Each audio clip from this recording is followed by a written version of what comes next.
Gold, trusted gold buyers. మీరు తాకట్టు పెట్టిన బంగారాన్ని విడిపించి ఈ రోజు ఉన్న మార్కెట్ ధరకు కొనబడను.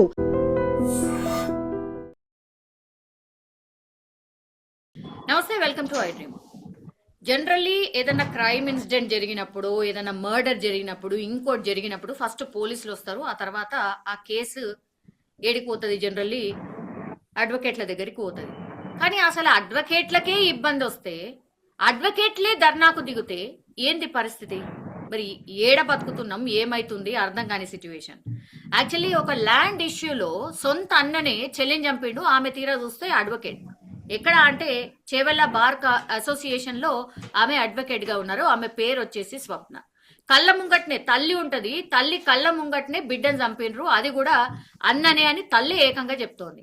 ఇప్పుడు ఏమైపోయింది అని అంటే అందరూ అడ్వకేట్స్ కూడా ఇప్పుడు ఆందోళన చేస్తూ ఉన్నారు. వాళ్ళు రోడ్ల మీద వచ్చి కూర్చొని ఆందోళన చేస్తున్నటువంటి సిచ్యువేషన్ అయితే కనిపిస్తోంది. మనతో పాటు జాయిన్ అవుతున్నారు ఉదయకాంత్ గారు.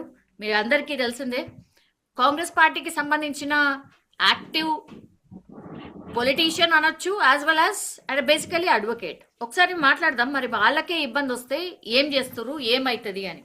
సార్ నమస్తే. నమస్కారం మేడం. ఎట్లున్నారు సార్? బాగున్నానమ్మా, మీరు ఎట్లా ఉన్నారు? Yeah fine sir, fine sir. ఏంటి సార్ అడ్వకేట్ స్వప్న అందరు చూస్తుండగా భూమి ఇష్యూలో ఆమెని సొంతనని చంపిండు కావచ్చు, ఆమె పర్సనల్ ఇష్యూనే కావచ్చు, కానీ బేసికలీ ఆమె అడ్వకేట్ కదా సార్. ఆమెనే చంపి వెళ్ళిపోతే మరి మీరే ఆందోళన చేస్తే ఇక మా పరిస్థితి ఏంది? సరే, అందరు అనుకుంటున్న విషయం అదే అమ్మా. కాకపోతే ఫస్ట్ ఆఫ్ ఆల్ ఆ కుటుంబానికి నాకు ప్రగాఢ సానుభూతి తెలియజేస్తాను. అండ్ ఆమె ఆత్మ శాంతించాలని భగవంతుని ప్రార్థిస్తా ఉన్నాను. సాధారణ పౌరులకు ఎన్ని పరిస్థితి, అడ్వకేట్స్ కి ఎన్ని పరిస్థితి, లేకపోతే పోలీసులకి ఎన్ని పరిస్థితి అన్నట్టుగా లేదు ఇక్కడ వ్యవస్థ. అందరినీ కూడా ఒకే రకంగా చూస్తా ఉన్నారు సమాజంలో. కాకపోతే ఏంటంటే అడ్వకేట్స్ అంటే న్యాయస్థానానికి, న్యాయమూర్తులకి ఒక లా అసిస్టింగ్ ఆఫీసర్స్ గా వాళ్ళ యొక్క వృత్తిని కొనసాగిస్తారు. కానీ మోర్ పర్టికులర్ గా ఈ యొక్క కేసుకి వచ్చేసరికి అడ్వకేట్ తన యొక్క వ్యక్తిగత ఇష్యూలో మర్డర్ చేయబడ్డది. అండ్ చంపేసింది కూడా తన సొంత అన్ననే. అంటే ఆస్తి తగాదాల వల్ల ఈ యొక్క మర్డర్ జరిగింది. అంటే ప్రతి చోట భూముల గురించి, రాజ్యం గురించే కొట్లాటలు, యుద్ధాలు జరుగుతాయని చెప్పేసి మనం ఇదివరకు అనుకుంటున్నాం. అది ఇప్పటిదాకా కూడా ఏళ్ల తరబడి నుంచి అదే కొనసాగుతా ఉన్నది, అదే వరడు కొనసాగుతా ఉన్నది. సో ఇది కూడా అంటే మనిషి ఆశకు అంతు లేకుండా అత్యాశ, అంటే వీళ్ళు కష్టపడి సంపాదించిన పైసలు ఏం కాదు. అడ్వకేట్ యొక్క బ్రదర్ రాజు ఎవరైతే మర్డర్ చేసినాడో తన సొంతగా సంపాదించుకున్న పైసలు, లేకపోతే తన సొంతగా సంపాదించుకున్న ఆస్తులు కాదు. తల్లిదండ్రుల నుంచి, పూర్వీకుల నుంచి వచ్చిన ఆస్తులకి సరైన భాగస్తులు పంచినప్పటికి కూడా అత్యాశ అంటాం కదా, అత్యాశ పరకాశ అయినప్పుడు ఇటువంటివి జరుగుతాయి. ఒక వ్యక్తిని ఈరోజు చంపేసినోడు ఇవాళ ఏమైనా సుఖంగా ఉన్నాడు అంటే రేపు ఖచ్చితంగా వీనికి జైలు శిక్ష కూడా తప్పదు కదా. ఫస్ట్ ఆఫ్ ఆల్ పబ్లిక్ జనాలు తెలుసుకోవాల్సింది ఏంటంటే మనం ఎంత లిమిటేషన్స్ లో ఉండాలి, మనకు ఏదైతే ప్రాప్తంలో ఉన్నది అదే వస్తుంది అని చెప్పేసి అనుకొని దానికి కన్ఫర్మ్ అయి ఉంటే మంచిది. కానీ అత్యాశకు పోయి ఒక ఎకరం అది 10 కోట్ల రూపాయలు ఉన్నదమ్మా, నీకు ఆల్రెడీ 10 ఎకరాలు ఉన్నాయి అంటే సుమారుగా 100 కోట్ల ఆస్తి నీకు ఆల్రెడీ ఉన్న తర్వాత కూడా ఇంకా కూడా నీ సొంత చెల్లెనే చప్పుకొని ఆమెకు వచ్చిన ఆస్తిని కూడా నువ్వు లాగేసుకోవాలని చెప్పేసి కొట్లాడడం ఎంత మటుకు సబబు? అది వ్యక్తిత్వంలో ఒక లోపాన్ని సరి చేసుకోవాల్సిన అవసరం ఉన్నది. ఈమెకి ఇవ్వాల్సిన ఆస్తి ఈమెకి ఇచ్చేసుకుంటే ఆమె బ్రతకాల్సిన బ్రతుకు ఆమె బతుకుతుంది. ఆల్రెడీ ఇవి కేసెస్ నడుస్తా ఉన్నది, పార్టీషన్ షూట్ పెండింగ్ లో ఉన్నది. ఆమె మీద ఇదివరకు కూడా వాళ్ళ బ్రదరు లేకపోతే ఎవరో తెలియని వ్యక్తులు ఆమెను అటెంప్ట్ చేసినారు మర్డర్ చేయడానికి అని చెప్పేసి కూడా ఆమె చాలా సార్లు పోలీస్ స్టేషన్ లో కానీ లేకపోతే ఉన్నతాధికారులకి విన్నవించుకున్నా కూడా ఆమెను పోలీస్ యంత్రాంగం ప్రొటెక్ట్ చేయలేకపోవడం కూడా ఒక న్యాయవాద వృత్తికి అది అవమానం. And at the same time సభ్య సమాజం సిగ్గుపడాలి. అండ్ పోలీసులకు కంప్లైంట్ ఇచ్చిన తర్వాత ఒక కారు గుద్దిన తర్వాత కారుని ఐడెంటిఫై చేయరు. ఒక పెద్ద డోజర్ వచ్చి గుద్దింది అంటే, డోజర్ అంటే రోడ్డు సగం కంటే ఎక్కువ ఉంటుందమ్మా. అటువంటి డోజర్ వచ్చి నేను గుద్దిపోయిందంటే డోజర్ కూడా ఐడెంటిఫై చేయలేని ప్రభుత్వ వ్యవస్థలో లేకపోతే పోలీస్ వ్యవస్థలో మనం ఉన్నామా? అదే కనుక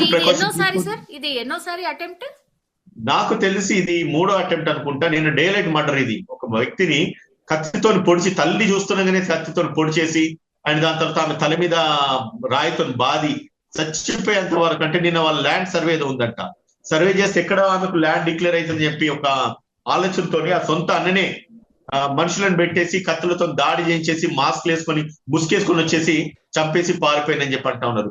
మేడం చూడండి, పల్లెటూర్లలో, గ్రామాలలో మర్డర్లు జరిగితే దొంగలను దోషులను పట్టుకోవడం కష్టం కావచ్చు. కానీ హైదరాబాద్ నడిబొడ్డున సిటీలలో కూడా జరుగుతున్న మర్డర్లు కనీసం పట్టుకోలేకపోతున్నారంటే నిఘా వ్యవస్థ కానీ లేకపోతే ఇంటెలిజెన్స్ విభాగాలు ఏవైతున్నాయో వాటి మీద శంకించి అనుమానించే పరిస్థితులు ఈ రోజు పోలీస్ వ్యవస్థ తీసుకురావడం అది ప్రభుత్వానికి కూడా ఒక మచ్చలాగా మిగిలిపోతా ఉన్నది. ఎప్పుడైతే నాకు రక్షణ కావాలని చెప్పి ఒక లేడీ అడ్వకేట్ పోలీస్ ఆశ్రయించిందో అప్పుడు కూడా వాళ్ళ రక్షణ కలగ చేయలేని పరిస్థితిలో ఈ రోజు ఉన్నామంటే పోలీసులు తలదించుకోవాలి. అండ్ న్యాయవాదులకి నిజంగా ఇది ఒక అవమానము అండ్ సిగ్గుచేటని కూడా చెప్పవచ్చు. ఎందుకు సార్ మరి మీకే ఈ పరిస్థితి ఎందుకు వచ్చింది? మీకు కూడా ఎన్నికలు ఉన్నాయి, మొన్ననే ఎప్పుడో ఎన్నికలు కూడా జరిగినాయి. ఏంటి సార్ మీకు ఏం కావాలి, అసలు మీ హక్కులు ఏంది అనేది కూడా మీకే తెలియకుండా పోయిందా ఏంది? మీ హక్కుల కోసం మీరు ఫైట్ చేస్తలేరా ఏంది? మేడం ఒకటి చూడండి, మేము ప్రజల గురించి కొట్లాడటం, ప్రజల గురించి మాకే హక్కుల గురించి మేము కొట్లాడాల్సిన అవసరం మాకు లేదు. మాకేమో ప్రొటెక్షన్ కావాల్సిన అవసరం లేదు. మాకు ప్రొటెక్షన్ కావాలని రోడ్ల మీదకి వెళ్ళి మేము పోయి ప్రొటెక్ట్ చేస్తే అడ్వకేట్స్ మీద నమ్మకం ఏముంటుంది సమాజంలో? అడ్వకేట్స్ మీద కాన్ఫిడెన్స్ ఉండదు కదా. మీకే రక్షణ లేని, మీకే సరైన రక్షణ కల్పించలేని వ్యవస్థలో మరి మీరు మాకేం రక్షణ ఇస్తారని చెప్పేసి రేపు మా క్లయింట్ మరి ఇట్లా దాడులు జరిగితే ఎట్లా? మరి మిమ్మల్ని ఎట్లా రక్షించుకోవాలి మరి మీరు? మేడం ఒకటండి, ఈ రోజులల్లో ఎవడో వచ్చేసి మనల్ని కాపాడుతారు అనుకోవడానికి లేదు. మన ప్రాణాలను మనం కాపాడుకోవడానికి ఎదుటి ప్రాణం తీసినా తప్పు కాదని చెప్పేసి ఈ రోజు చట్టం చెప్తా ఉన్నది. కాబట్టి ఇటువంటి పరిస్థితులు ఏర్పడితే కనుక ఎవడైతే నీ ముందుకు వస్తాడు నేను చంపుతాడు కూడా మనం చంపారేయాలి. అయితే తప్ప మనల్ని మనం రక్షించుకోలేము, సేమ్ టైం మనల్ని మనం కాపాడుకోలేము. ఎవడో ఇట్లా మాట్లాడితే ఎట్లా సార్? మీరే చట్టాన్ని చేతులకు తీసుకోమంటే ఎట్లా? చట్టాన్ని చేతులకు తీసుకోమని నేను అది చెప్తలేను. మా ప్రాణాలు మేము కాపాడుకోవడానికి, మా ఆత్మరక్షణకై ఇంకొకరిని చంపినా కూడా అది నేరం కాదని చెప్తా ఉన్నారు. కాబట్టి మీ ఆత్మరక్షణ గురించి అని చెప్పి మిమ్మల్ని మీరు కాపాడుకోండి, రక్షించుకోండి. ఎవడో వస్తాడు, ఏదో పోలీసు వాడు వస్తాడు, ఏదో న్యాయస్థానాలు వచ్చేసి మమ్మల్ని రక్షిస్తాయని చెప్పేసి అనుకుంటే ఇది 4వ 5వ మర్డర్ అడ్వకేట్స్ మీద. వాడు చంపే చోట నమ్మకంటే మేము చంపేస్తాము, 3 నెలలు జైలు ఉంటాము, 5వ రోజు బయటకు వస్తాం, 5 నెలలకు 4 నెలలకు బయటకు వస్తాం, బాజాప్తా 100 కోట్లకు ఆస్తుపల్లం అవుతాము, న్యాయస్థానాలను కొంటాము, లేకపోతే లాయర్లను కొంటాము, పోలీసులను కొంటాము అనే నమ్మకాన్ని వాళ్ళు అంత బలపరచుకోవడానికి గల కారణాలు ఏంటిది చెప్పండి? దీనికి సమాధానం ఏం మాట్లాడతారు? మేము బెయిల్ వేయాలి, దొంగలను బయటికి తీసుకురావాలి, వాళ్ళు దోషులు కాదు నిర్దోషులు అని చెప్పేసి మేము నిరూపించాలి. ఎప్పుడైతే అడ్వకేట్స్ విషయానికి వస్తుందో మమ్మల్ని మేము కాపాడుకోవడానికి అని చెప్పేసి మాకంటూ ఒక రక్షణ చట్టం కావాలని చెప్పేసి ప్రభుత్వాలు స్పందించట్లేదు. దాని గల కారణాలు ఏంటిది? దాని గల మూలాలు ఏంటిది అంటే అడ్వకేట్లు చాతగానోళ్ళ, అడ్వకేట్లు అంతా సమర్థత లేని వల్ల. దీనికి నిజంగా అడ్వకేట్ సమాజం కూడా సిగ్గుపడాల్సిన పరిస్థితులు ఈ రోజు ఏర్పడతా ఉన్నాయంటే ఏం మాట్లాడతామమ్మా దీనికి? ఇప్పుడు మనల్ని మనం రక్షించుకోలేము, మన చట్టాలను మనం ఇంప్లిమెంట్ చేసుకోలేము, ఇంకా సమాజంలో జనాలకు మన క్లయింట్లకి వాళ్ళకి రక్షణ మనం కలగజేస్తామో లేకపోతే వాళ్ళకు ప్రాపర్ చట్టాలను ఇంప్లిమెంట్ చేస్తామో అని చెప్పేసి సామాన్య ప్రజలు ఎట్లా నమ్ముతారు? ఎట్లా మా దగ్గరకు వచ్చేసి కేసులు ఇస్తారు, ఎట్లా మేము ఫీజులు తీసుకుంటాం? ఈ పరిస్థితులలో ఈ రోజు సమాజం ఒకటి మర్డర్ జరిగిన తర్వాత ఏం జరుగుతా ఉన్నది? 4 రోజులు 5 రోజులు ప్రొటెస్ట్ చేస్తున్నారు. తెల్లారి నుంచి ఎవరి కేసు వాళ్ళకి, ఎవరి పనులకి, ఎవరి బిజీ వాళ్ళది. తర్వాత ఇంకొక మర్డర్ జరుగుతుంది, మళ్ళా ఉద్యమాలు, ధర్నాలు. దాని తర్వాత మళ్ళా ఏమైతుంది? యాజ్ యూజువల్ ఒక్కసారి ఉద్యమం మొదలుపెట్టిందంటే అది ముగిసేంత వరకు మనం కొనసాగించాలి. భారతదేశానికి స్వాతంత్రం రావాలంటే మహాత్మా గాంధీ స్వాతంత్రం వచ్చేంత వరకు కొట్లాడినాడు. తెలంగాణ రాష్ట్రం ఏర్పడాలంటే కేసీఆర్ తీసుకొచ్చిన ఉద్యమాన్ని చివరి దాకా కొట్లాడినారు. అదే విధంగా అదే బలమైన సంకల్పము, బలంగా ఉండి కొట్లాడగలిగితే ఏదైనా సాధించగలుగుతాం. రేపటి రోజు అడ్వకేట్ ను టచ్ చేస్తే ప్రభుత్వాలు కానీ, న్యాయస్థానాలు కానీ, లేకపోతే చట్టం కానీ చాలా స్ట్రింజెంట్ ఉంటది. మనం బయటికి వచ్చే పరిస్థితి ఉండదు, జైల్లోనే మొగ్గిపోవాలి. బెయిల్ ఎవడేయద్దు, ఏ అడ్వకేట్ ఇటువంటి దోషులకు బెయిల్ వేయద్దు. And at the same time ఇటువంటివి జరిగితే కనుక ఫాస్ట్ ట్రాక్ కోర్ట్స్ ఏర్పాటు చేయాలి, తక్షణమే శిక్షించాలి. సో దట్ ఏంటంటే అడ్వకేట్ ని ఎవరైనా టచ్ చేయాలని కూడా భయపడాలి. అటువంటి పరిస్థితి తీసుకురాగలిగితే, అటువంటి చట్టాలు స్ట్రింజెంట్ ఉంటే అన్నదమ్ములు కాదు బయట వాళ్ళు చంపడం. ఈ రోజు ఇంటికి వచ్చిన తర్వాత సొంత అన్నని ఒక చెల్లెని చంపుతా ఉన్నాడు. పోనీ ఏమి లేకని కాదు, 100 కోట్ల ఆస్తులు నీ తల్లిదండ్రులు, నీ పూర్వీకులు నీకు సంపాదించి పెట్టిన తర్వాత కూడా ఇంకా అత్యాసకు పోయేసి సొంత చెల్లిని చంపాల్సిన పరిస్థితి, దయనీయ స్థితి ఎందుకు వచ్చింది? ప్రేమాభ్యాసలు, ప్రేమాభిమానం లేకపోవడమా, లేకపోతే డబ్బు మీద మోజా, లేకపోతే ఏం జరిగినా మేము న్యాయస్థానం లేకపోతే చట్టాలను కొనుక్కోగలుగుతామన్న అహంకారమా? దీనికి ఏం సమాధానం చెప్తారమ్మా? ఇప్పుడు పోలీసుల మీద దాడులు జరుగుతున్నాయి, డాక్టర్ల మీద దాడులు జరుగుతున్నాయి, ఇక మీ పైన కూడా దాడులు జరిగినాయి. మిమ్మల్ని కొన్ని సందర్భాల్లో అయితే చంపిన సందర్భాలు కూడా ఉన్నాయి. దాడులకు అంతం లేదండి, ఆశలకు అంతం లేదు. ఈ రోజు 10 రూపాయలు ఉన్న వస్తువు 100,000 కోట్లకు పోతా ఉన్నది. భూముల రేట్లు పెరుగుతున్నాయి, జాగల రేట్లు పెరుగుతున్నాయి, మనిషి ఆశలు పెరుగుతున్నాయి, కోరికలు పెరుగుతా ఉన్నాయి. దానికి అనుగుణంగా గనక మనల్ని మనము కాపాడుకునే యంత్రాంగాలను గనక మనం పెట్టుకోగలిగితే సరి. లేకపోతే ఏవో చట్టాలు మనల్ని కాపాడుతాయి అంటే ఏ చట్టాలు మనల్ని కాపాడి ఎవరిని వాడు కాపాడుకోవాలి, అవసరమైతే మనల్ని చంపడానికి వచ్చిన ముందే చంపుతారు. సో దట్ ఏంటంటే అట్లీస్ట్ మన ప్రాణాలనే మిగులుతాయి. అంతే తప్ప ఇంకోటి మాత్రం నేను చెప్పే పరిస్థితి లేదు. నేను ఒక మహిళను, ఒక ఆడపిల్లను 34 సంవత్సరాలు లేవమ్మా నిర్దాక్షిణంగా నరికి చంపేస్తారా? ఒక సొంత అన్నని చంపేస్తాడా? ఎక్కడ పోతుంది సమాజం? ఏమైతుంది వ్యవస్థ? వాళ్ళకు నా ప్రాణ హాని ఉందని చెప్పేసి పోలీసుల ముందు ఆమె గోడ వెలిగించుకుంటే కనీసం పోలీసులు ప్రొటెక్షన్ ఇవ్వలేని పరిస్థితి. ఒక డీసీపీ స్థాయి వ్యక్తిని కలిసినా కూడా మా దగ్గర ప్రాపర్ ఎవిడెన్స్ లేదు, మేమేం చెయ్యలేమంటే ఒక మహిళకు రక్షణ ఇవ్వలేని పరిస్థితిలో మనం ఉంటే ఇంకా దేహి అని చెప్పి ఏ న్యాయస్థానాలను లేకపోతే ఏ పోలీసులను ఏ ప్రభుత్వాలను మనం పోయేసి అడుక్కుంటే మనకు న్యాయం జరుగుతుందని చెప్పి అనుకోవాలి. చెప్పండి. నేను కాదు ఈరోజు దీనికి సమాజం చెప్పాలి. కింద కామెంట్ సూపర్ ఏం వస్తే చూద్దాం. కాదు సార్, ఇప్పుడు ఈ ఇన్సిడెంట్ జరిగిన తర్వాత అసలు మీకు రక్షణ లేదు అని మీరు పోరాటం చేసుడేంది? అసలు ఎంత భయంకరం సార్.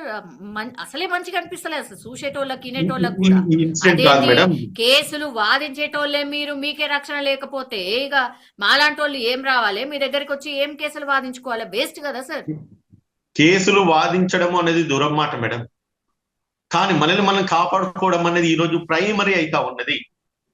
సరే మన భూములు, మన జాగాలు, మన ఆస్తుల గురించే ప్రాణాలు పోతున్నాయంటే బయట వాళ్ళని చేస్తా అంటే మన ప్రాణాలకు రక్షణ ఉంటుందని చెప్పి ఏ విధంగా మనం అనుకోగలుగుతాం చెప్పండి? మనకేం నమ్మకం ఉంటుంది చెప్పండి? నేనేం చెప్తానంటే ఒక్కసారి ఇన్సిడెంట్ జరిగిందంటే అది అంతంతోనే అది ముగిసిపోవద్దు. ఏదైతే లక్ష్యం మనం సాధించాలనుకుంటున్నామో ఖచ్చితంగా సాధించే వరకు పోరాడితే తప్ప మనము మన యొక్క టార్గెట్ అచీవ్ చేయలేము. And same time advocates touch చేస్తే ఏం జరుగుతుంది అనేది దేశవ్యాప్తంగా, రాష్ట్ర వ్యాప్తంగా మనం ఒక కుదుపు తీసుకొస్తే తప్ప ఈ యొక్క అడ్వకేట్స్ మీద దాడులు మాత్రం ఆగేది మాత్రం. ఆశ పెద్దనే ఉంది సార్. దేశవ్యాప్తంగా కదలికలు రావాలి, లేదంటే రాష్ట్ర వ్యాప్తంగా కదలికలు రావాలని జరుగుతుందా సార్? అది ప్రాక్టికల్ రాష్ట్రంలో నేను మా ఒక యూట్యూబ్ లో ఒక చాలా షార్ట్స్ లలో ఓ వీడియో వైరల్ అయితా ఉన్నది. ఒక టూల్ గేట్ మీద ఒక అడ్వకేట్ ను కొడితే కొన్ని 100 మంది అడ్వకేట్లు వచ్చేసి టూల్ గేట్ మీద మొత్తం బంబాట్ చేసేసి బ్లాక్ చేసేసి మనం అరెస్ట్ చేయించిన టూల్ గేట్ మొత్తం ఇచ్చినారు. ఒక వ్యక్తిని అడ్వకేట్ ను కొడితేనే అంత సిచ్యువేషన్ తీసుకొచ్చిన ఈ దేశంలో మనం ఉన్నప్పుడు ఒక అడ్వకేట్ ఒక మహిళను చంపేసినప్పుడు ఎందుకు అడ్వకేట్ యంత్రాంగం మొత్తం పూర్తిగా కదలదు? ఈ రోజు ఎందుకు కోర్ట్స్ పూర్తి ఒక రోజు 2 రోజులు బైకాట్ కాదు, మాటికి పూర్తిగా బైకాట్ కావాలి? ఎందుకు ఈ రోజు ప్రభుత్వాన్ని మనం ముట్టడించొద్దు? ఎందుకు మనం పోలీస్ యంత్రాంగాన్ని క్వశ్చన్ చేయొద్దు? ఎందుకు అదే న్యాయమూర్తులను లేకపోతే ఆ జ్యుడిషియర్ని, హైయర్ జ్యుడిషియర్ని మనం ఎందుకు స్తంభింపజేయొద్దు? అది చేయగలిగితేనే కదా మనకు రక్షణ కలిగేది.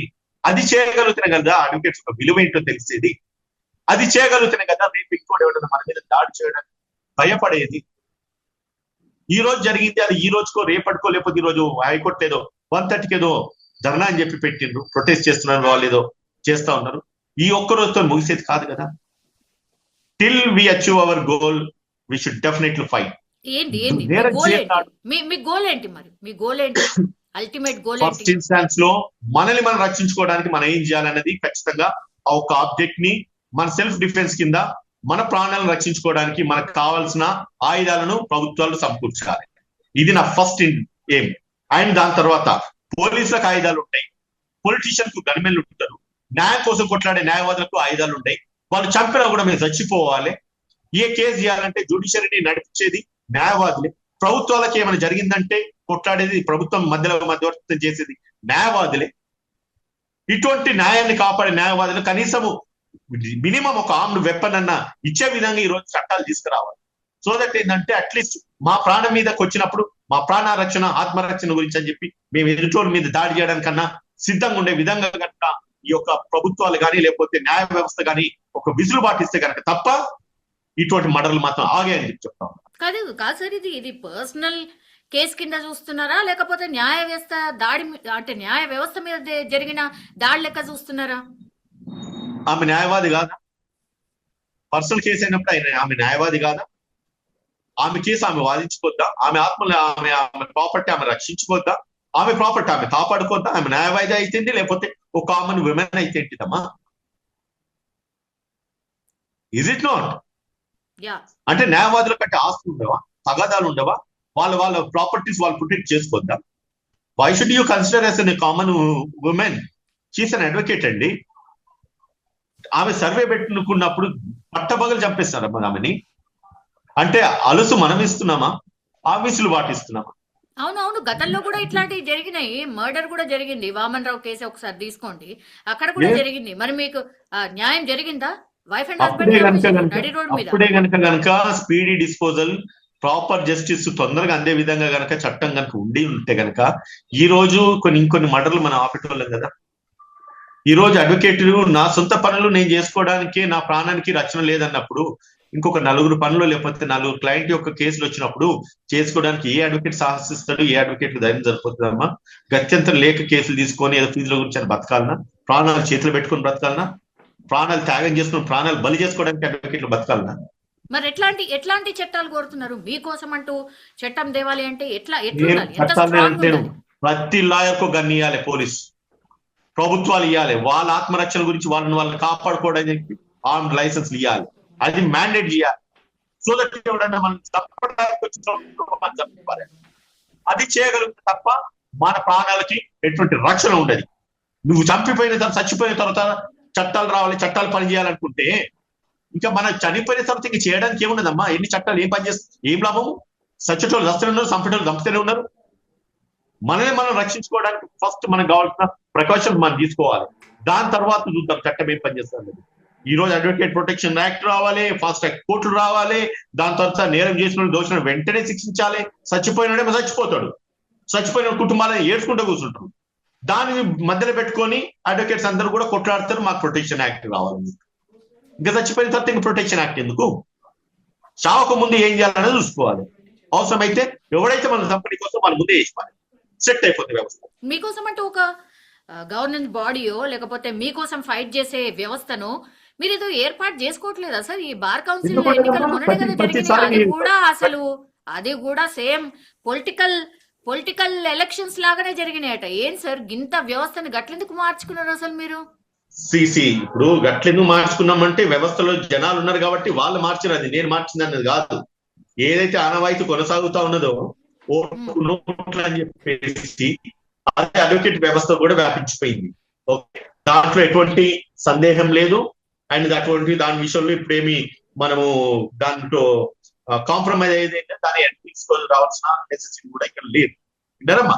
సో నేనేమంటానంటే ప్రతి అడ్వకేట్ బార్ అసోసియేషన్స్ ఉంటాయి. బార్ అసోసియేషన్ ల అధ్యక్షులు, వైస్ ప్రెసిడెంట్, సెక్రటరీలు, జనరల్ సెక్రటరీ ఆ అసోసియేషన్. స్టేట్ వైడ్ వస్తే బార్ కౌన్సిల్ ఉన్నది. ప్రతి అడ్వకేట్ కావాల్సిన వెల్ఫేర్ చూస్తారు కావచ్చు, రక్షణ కూడా చూస్తారు కావచ్చు. అటువంటి బార్ కౌన్సిల్ కూడా పటిష్టమైన బార్ కౌన్సిల్ నిజంగానే అదృష్టం మంచుకుండి సమర్థమైన వాళ్ళు రేపు ఇంకా ఎలక్ట్ అయితే ఎలక్షన్స్ ఎట్లాగో అయిపోయినాయి. రేపు 10 తారీఖు నుంచి కౌంటింగ్ మొదలైంది. 1 నెలకో 2 నెలలకో అది రిజల్ట్ బయటకు వస్తుంది. నిజంగా దమ్మున్నోళ్ళు కనుక బయటకు వస్తే కొట్లాడితే ఇటువంటి జరగకుండా ఉంటాయి. లేదంటే కనుక అసమర్థులే కనుక మళ్ళా అడుగుతుంటే కనుక గడిచిన బార్ అసోసియేషన్ ఎట్లయితే అదే విధంగా అదే మళ్ళా కొనసాగుతుంది. అంత మించి పెద్ద చేంజెస్ అయితే ఏం అడ్వకేట్స్ లైఫ్ లో వచ్చేటట్టుగా అయితే కనిపించలేదమ్మా. లాస్ట్లీ ఏం చెప్పదలుచుకున్నారు సార్? ఏం చెప్పదలుచుకునేది వాళ్ళు చెప్పాల్సింది అంత చెప్పేసిన. ఎవడు మనల్ని కాపాడు, ఏ చట్టాలు మనం రక్షించాయి, ఏ న్యాయస్థానాలకు వెళ్తే కూడా మనకు న్యాయం జరిగే పరిస్థితులలో ఈ రోజు అడ్వకేట్స్ లేరనేది మాత్రము ఈ చరిత్ర చెప్తా ఉన్నది. కాబట్టి నేనేం చెప్తానంటే మిమ్మల్ని మీరు రక్షించుకోండి, మిమ్మల్ని మీరు కాపాడుకోండి. ప్రభుత్వాలు ముందుకు రావాలి. ఏ అడ్వకేట్స్ అయితే ఇట్ లిస్ట్ లో ఉన్నారో, ఏ అడ్వకేట్స్ అయితే నిజంగానే వాళ్ళ లైఫ్ పెట్టుకున్నారో అటువంటి వాళ్ళకి మీరు పోలీసు ఎట్లా బందోబస్తు చేయరు, అది ప్రూవ్ అయింది. మమ్మల్ని మేము కాపాడుకోవడానికి మాకు ఆర్మ్డ్ లైసెన్స్ కావాలి. ప్రతి అడ్వకేట్ ఒక వెపన్ ఇవ్వాలి. సో దట్ ఏంటంటే ఎవరైనా కంపెనీకి వస్తే వాడిని ఎదురు చంపేసేయాలి. అవసరం అయితే జ్యుడిషియల్ ప్రాసెస్, లీగల్ ప్రాసెస్ ఏమన్నా కూడా మేము చూసుకుంటాం. That's it. Thank you sir. Thank you. Right అమ్మా.